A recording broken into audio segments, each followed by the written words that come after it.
Ens trobem a l'exposició Ritmes del Josep Campeny Santamaria, un escultor igualadí que va viure pràcticament tota la seva vida a Barcelona, però sempre va mantenir uns contactes molt estrets amb la ciutat. Neix dins d'una família de torners de terrissaires a la Rambla de Sant Isidre d'Igualada i quan tenia més o menys 4 o 5 anys segurament es trasllada amb tota la seva família a Barcelona.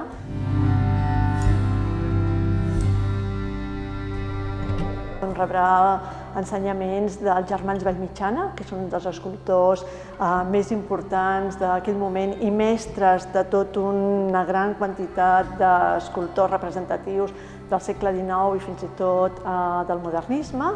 Estarà 4 anys i després el trobarem que va a París a ampliar aquesta formació.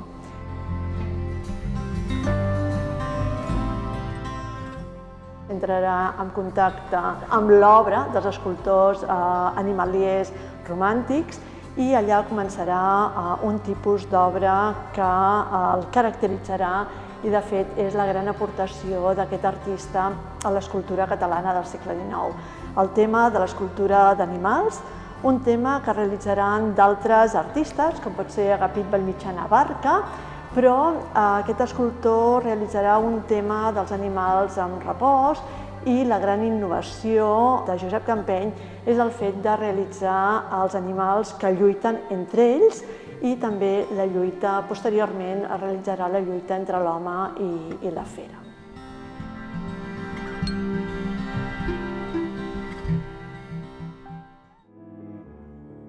Ens trobem amb el primer apartat de l'exposició, que és el dedicat a la biografia o cronologia.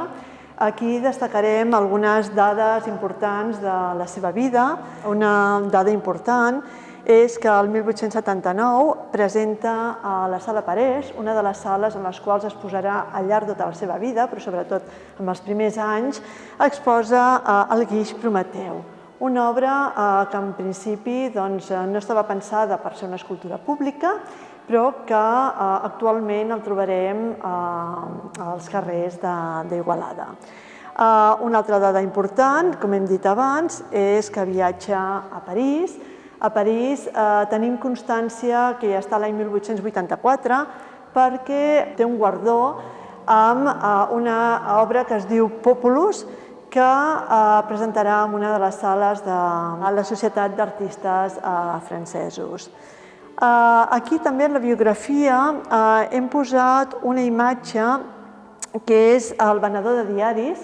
És una imatge que després tornarem a parlar-ne quan parlem de tipus populars. Amb aquest tipus d'obres diem que Josep Campeny és un artista cronista d'una època passada, una època que ja no tornarà. Avui en dia, amb els ordinadors, amb els mòbils, etc., tenim tot tipus d'informació, però aleshores hi havia uns nens, uns adolescents, que anaven cridant pel carrer les notícies i aquesta obra és molt minuciosa, veiem aquests bitllets de carrer i el que és curiós és que porta el diari a la mà i que podem llegir el Noticiero Universal, que és un diari que aleshores sí que existia i que donava tota aquesta informació.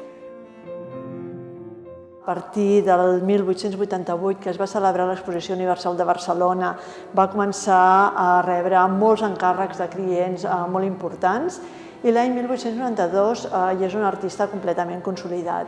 Això ho demostra un article que va sortir publicat a la revista d'Il·lustració Artística l'any 1892, que li va dedicar dues imatges plana sencera.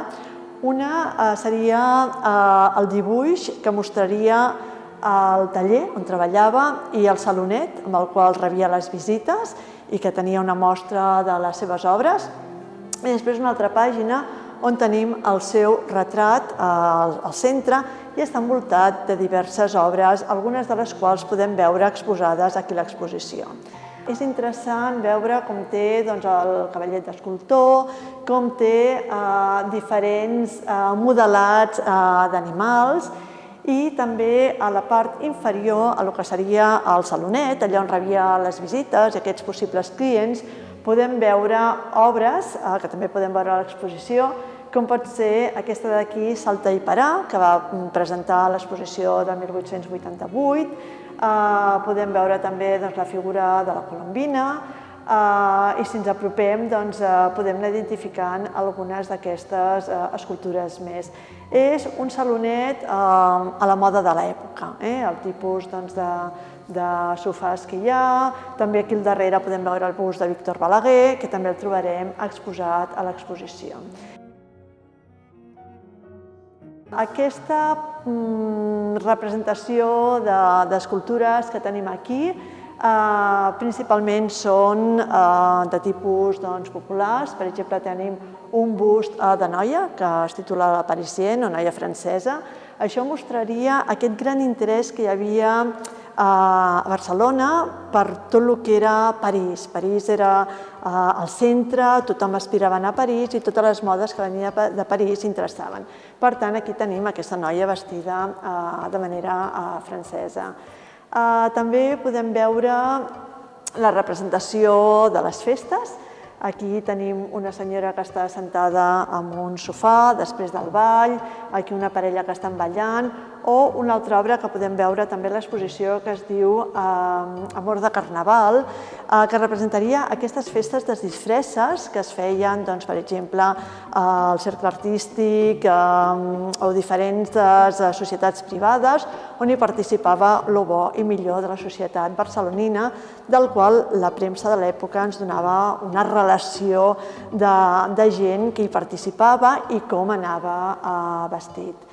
També tenim obres una mica més truculentes, podríem dir, com aquest de La mort precipitant a la joventut, que entroncaria amb l'obra funerària, que després en parlarem, que va ser molt rica i molt extensa, o aquest altre de Versillus Vírgula, que podria fer referència a les epidèmies de l'època.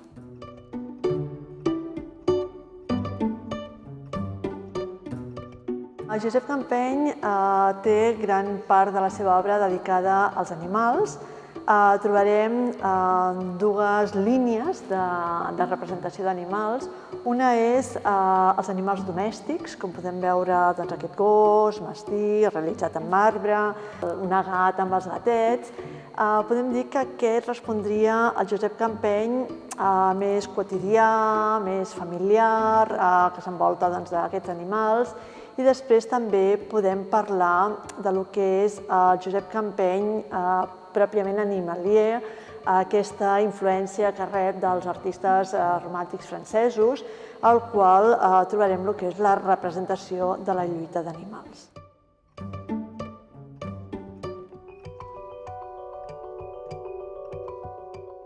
I aquesta lluita d'animals podem dir que s'inaugura amb una obra que és Visó atacat per llops.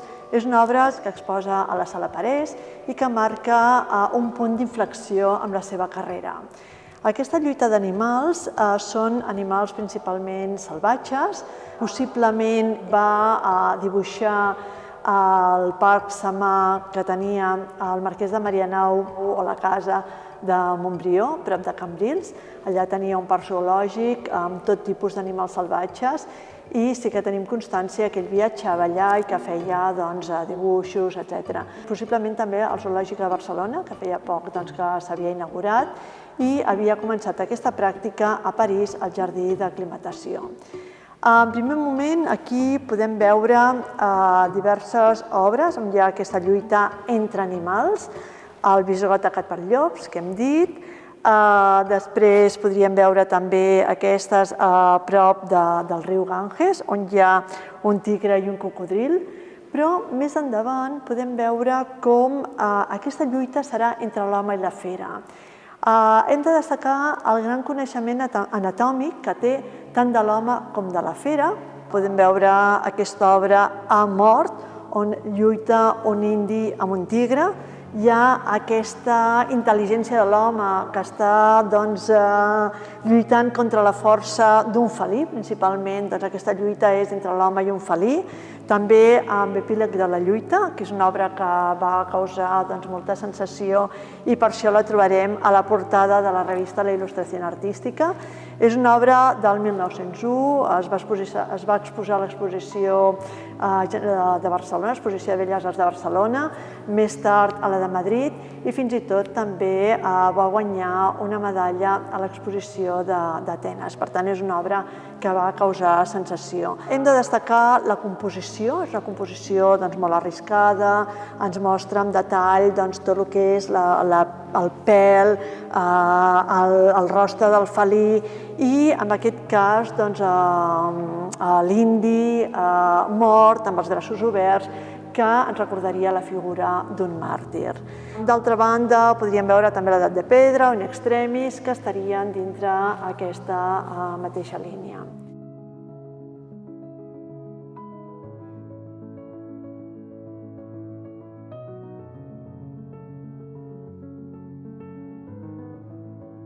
Estem davant de la peça possiblement més interessant de l'exposició i és Daina atacada per una àguila. És una obra que absolutament realista, és pràcticament com una fotografia, el moment precís en què una àguila es posa a sobre de la daina, li està picotejant el coll. Avui en dia podríem dir que és com un reportatge del National Geographic, quasi bé. És una peça que data del 1894, la va presentar a la segona exposició de Belles Arts de Barcelona.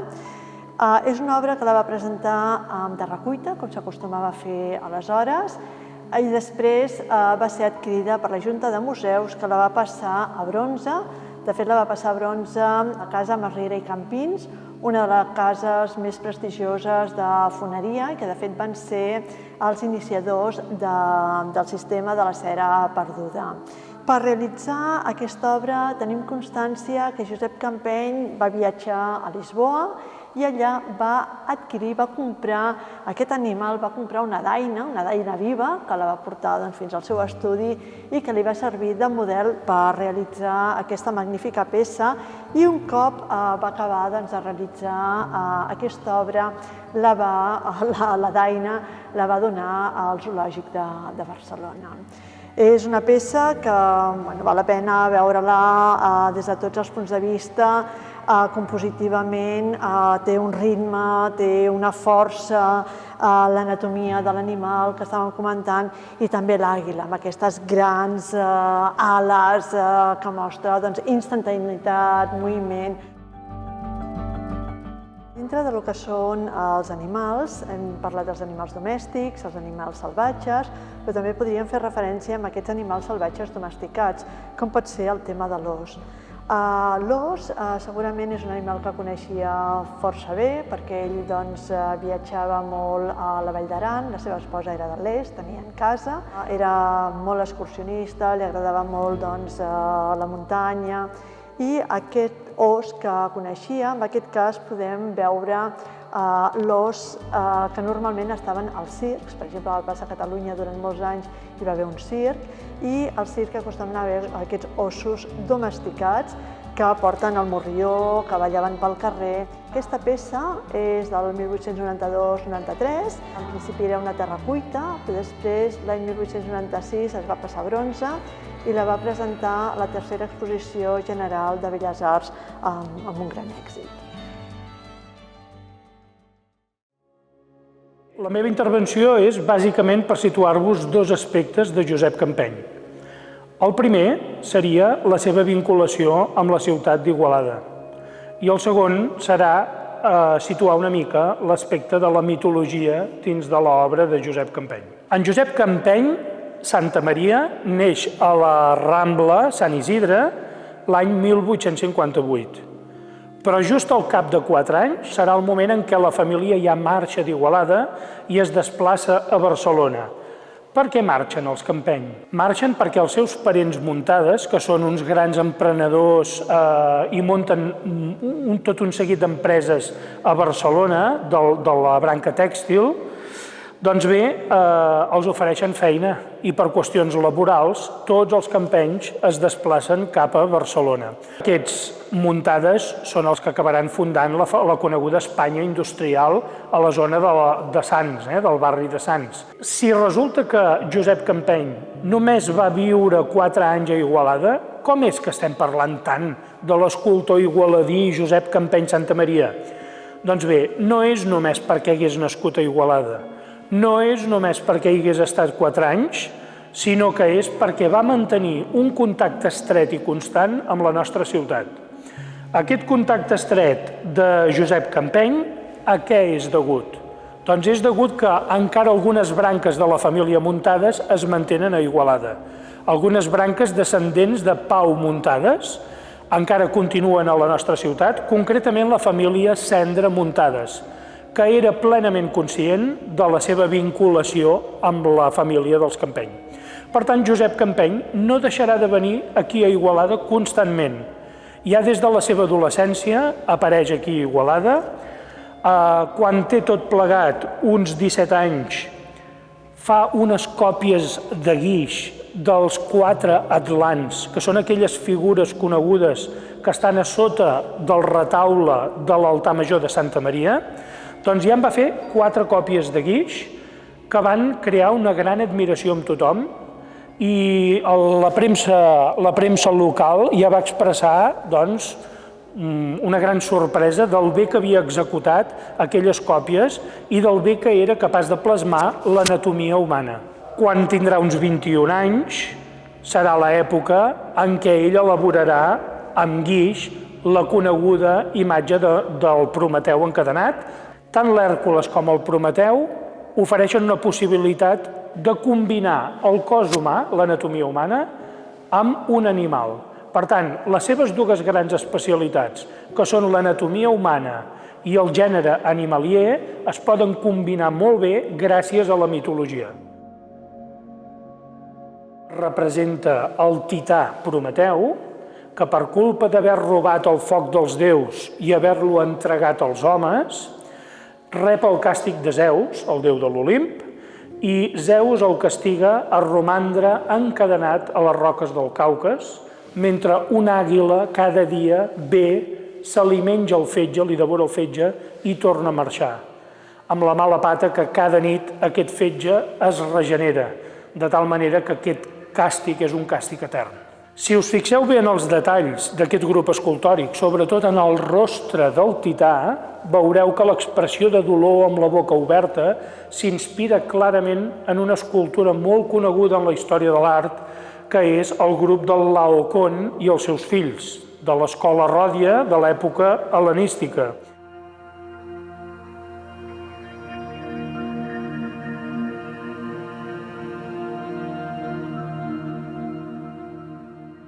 Aquest primer tema, que és el tema de Prometeu i l'àguila, el retrobarem en la segona escultura, que serà l'escultura d'Hèrcules, altrament anomenada per ell cos a cos. I per ell és molt important aquesta representació de l'esforç humà i el veu moltes vegades a través de la lluita contra un animal. En els dos casos, curiosament, tenim l'home lluitant contra l'àguila. En el cas de l'Hèrcules, ell la va fer de guix i la va presentar a Madrid en un concurs que era la Exposición General de Bellas Artes de Madrid, l'any 1895. Després d'aquesta exposició, aquella peça de guix, ell mateix la regala també a l'Ateneu, entitat amb la qual manté un contacte constant. I serà també al cap d'un segle, el 1977, que se n'haurà fet la fosa en bronze i aquesta serà la peça que s'acabarà posant a la plaça del Pilar. Per tant, a dues places del centre d'Igualada relativament properes hi tenim dues escultures que, a més, temàticament lliguen. No només perquè siguin mitològiques, sinó perquè Hèrcules és l'heroi fill de Zeus a qui son pare li dona permís per acabar alliberant a Prometeu. Hèrcules com allibera a Prometeu del càstig aquest de l'àguila que se li menjava el fetge? Segons la mitologia, dispara una de les seves fletxes, una de les seves sagetes, i acaba matant l'àguila amb les seves fletxes. D'acord, però si us mireu vosaltres l'Hèrcules de la plaça del Pilar, veureu que la història no concorda. Què decideix canviar del mite el propi Josep Campeny? Doncs la manera de matar l'àguila. Prefereix que sigui l'heroi que escanya l'àguila amb les seves mans, exhibint la seva força. Això per què?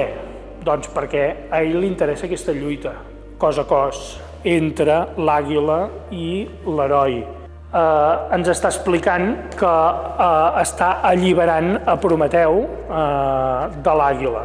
La font d'inspiració d'aquesta escultura és un famós Hèrcules i Anteu d'Antonio del Pollaiuolo, que és un autor italià, i aquest és el motiu pel qual ell decideix que ha d'escanyar l'àguila, perquè l'estructura de l'escultura és la mateixa disposició en què apareixen els cossos d'Hèrcules i el gegant a qui ell escanya directament en aquella peça, que és la que li serveix de font d'inspiració.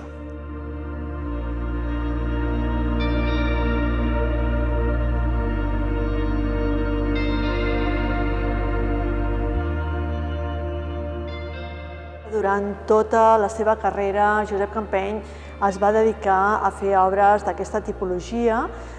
Són obres anecdotistes que la burgesia que anava a la Sala Parés, on s'hi feien exposicions setmanals, agradava molt i que tenien molta sortida. Aquestes peces es caracteritzen per la gran minuciositat, pel gran detallisme. Josep Campeny hem vist que treballa tot tipus de tècniques, marbre, bronze, però de fet allà on és realment un especialista és amb el tractament del modelat, amb el modelat del fang, amb el que és tal com amb els dits va realitzant totes aquestes obres. Dintre de les obres anecdotistes podem destacar aquelles que dedica al món de la pagesia, al món del camp. Tenim la pagesa que porta aquest garrí que intenta dominar tota la seva força. Possiblement aquesta obra, igual que moltes altres que veurem, també és d'influència francesa, del realisme francès, on vol remarcar el que és la gent de poble, la gent humil, etc. Podem veure l'obra La formiga. És una dona que està recollint blat, porta les espigues a la mà esquerra, una falç a la mà dreta. És una obra realitzada amb una gran delicadesa, una gran minuciositat, té un rostre molt delicat, el plec de les teles, de la roba, i una altra vegada trobarem aquesta relació amb l'obra francesa, amb el realisme francès.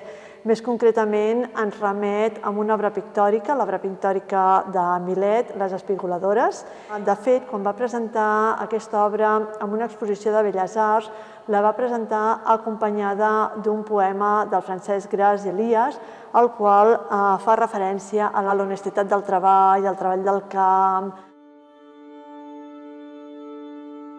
Aquí tenim l'obra Saltar i parar, on dos nens salten un sobre l'altre. És un joc infantil. Aquesta obra la va presentar a l'Exposició Nacional de Belles Arts de Madrid. És un tema que tornarem a trobar posteriorment, per exemple, amb una obra que trobarem, una escultura pública, una font que trobarem a Badalona. Al seu costat veiem un bust de dona que fa referència a Colombina. Colombina és un personatge de la comèdia de l'arte italiana que feia parella amb Arlequí. Dintre de tots aquests personatges de l'Acadèmia de l'Arte Italiana veiem que porta aquesta mena de gorro amb aquestes dues plumes i el rostre mig somrient, mig provocatiu. Parlant d'aquesta obra, també podríem parlar de les obres en sèrie. Tenim comptabilitzades 3 o 4 obres iguals que aquesta. Per tant, aquestes obres seriades tenien una versió comercial molt diferent d'aquelles obres que presentava a les exposicions de Belles Arts, que serien les lluites dels animals, que seria una obra, podríem dir, més personal, més autèntica i que s'allunyaria d'aquesta visió més comercial, que era el que agradava als burgesos, com hem dit anteriorment.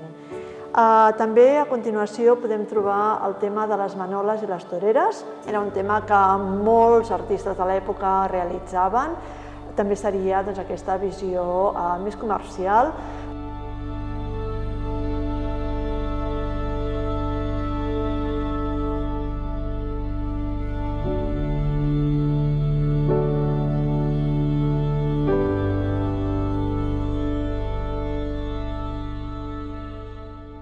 L'àmbit cinquè de l'exposició parla de l'obra funerària. Josep Campeny va realitzar moltíssima obra funerària. De fet, això li va portar a dir alguna vegada que sense el cementiri no viuria. De fet, era la gran quantitat de font d'ingressos. És allà on podem veure més l'evolució de la seva obra. De fet, comença a rebre encàrrecs funeraris a partir de l'exposició del 1888, que ja hem dit que és el moment en què comença a tenir una clientela adinerada, burgesa, etc. La primera obra que tenim constància que realitza dintre del món funerari és la de Pere Llibre, que era un conegut confiter de la ciutat de Barcelona. És un àngel que està dipositant flors sobre la tomba. És un àngel bastant masculí, bastant corpulent. Una de les característiques que podem veure que és constant amb la seva producció és la roba. Té un caient, es va adaptant a lo que són les escales, i això serà una constant que anirem trobant amb pràcticament tota l'obra funerària. I a partir de l'any 1900-1902 veiem que aquesta obra funerària canvia, és a dir, evoluciona. És una obra més modernista, els àngels es feminitzen, tenen ales de libèl·lula, són més versàtils, sembla que volin. Per tant, és possiblement la tipologia on podem apreciar més tota aquesta evolució, com hem estat comentant. També, en algun cas determinat, podem veure la figura dels àngels nens i trobem obra pràcticament arreu. Allà on hi ha més obres, al cementiri de Montjuïc, però també podem trobar al cementiri del Poblenou, i fora de Barcelona, a Sant Feliu de Guíxols, a Ellín, Albacete, i fins i tot podem dir que té una obra al cementiri Presbítero Maestro a Lima, al Perú, que és interessant destacar la seva projecció internacional com a artista.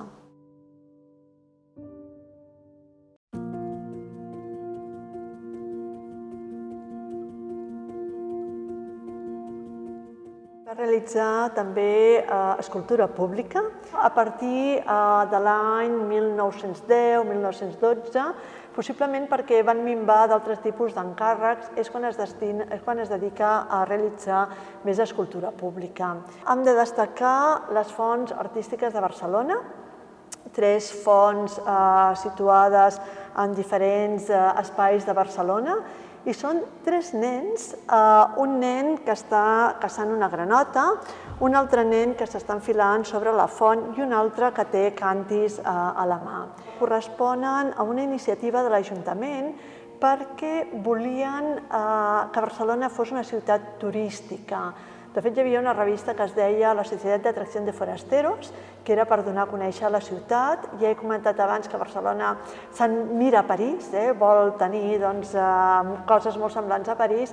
Llavors, aquestes fonts artístiques, l'objectiu era embellir la ciutat.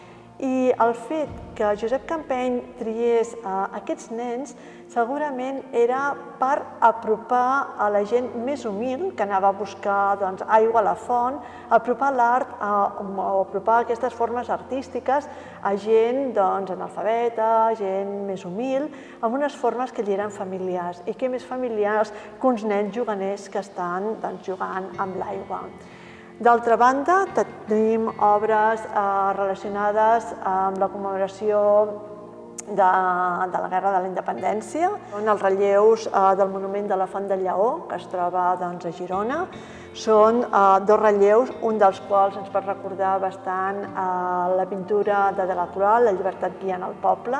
És una obra madura, és una obra molt lluny de tota aquella obra anecdotista que estàvem parlant anteriorment. I una altra obra que volia destacar és el monument als herois del Bruc.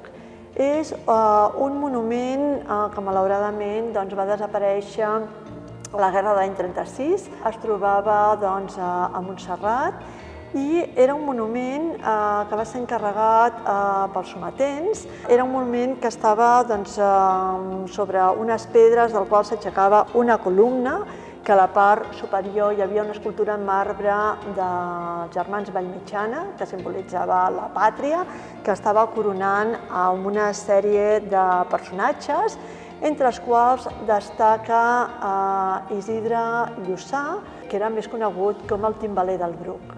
acompanyat també de tota una sèrie de personatges que van tenir un paper important amb aquesta gesta que van lluitar contra els francesos, i era una obra realitzada en bronze.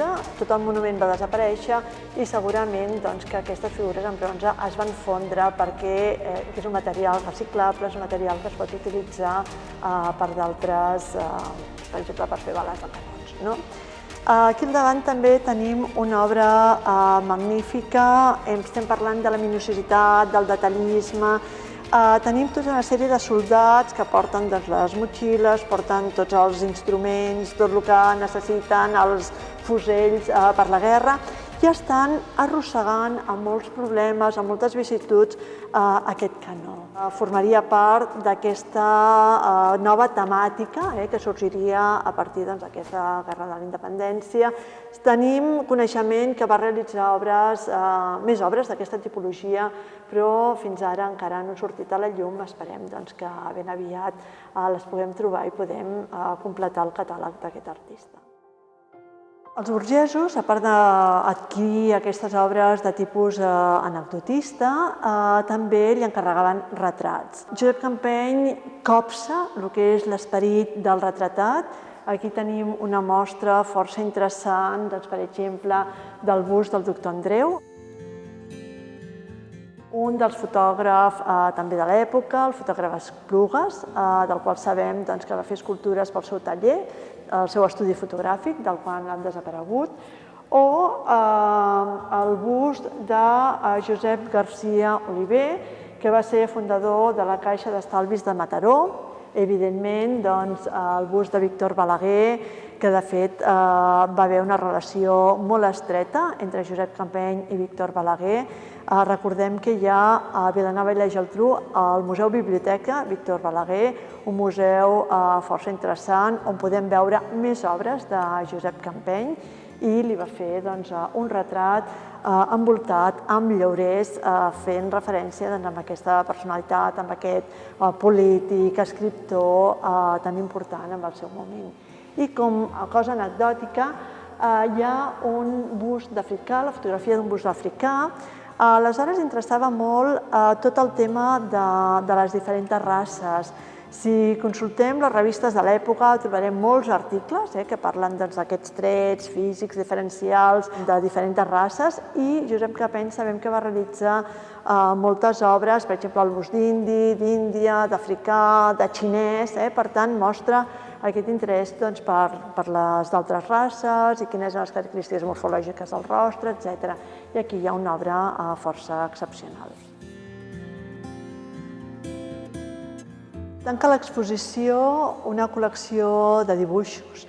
Dibuixos principalment fets al natural, a l'aire lliure, al costat del mar, a la muntanya. Segurament quan anava a l'est i feia aquestes excursions sempre portava un bloc a la butxaca on prenia apunts del natural, i també podem veure com uns esbossos d'unes figures que possiblement li van servir per realitzar l'obra o les escultures de les fonts artístiques.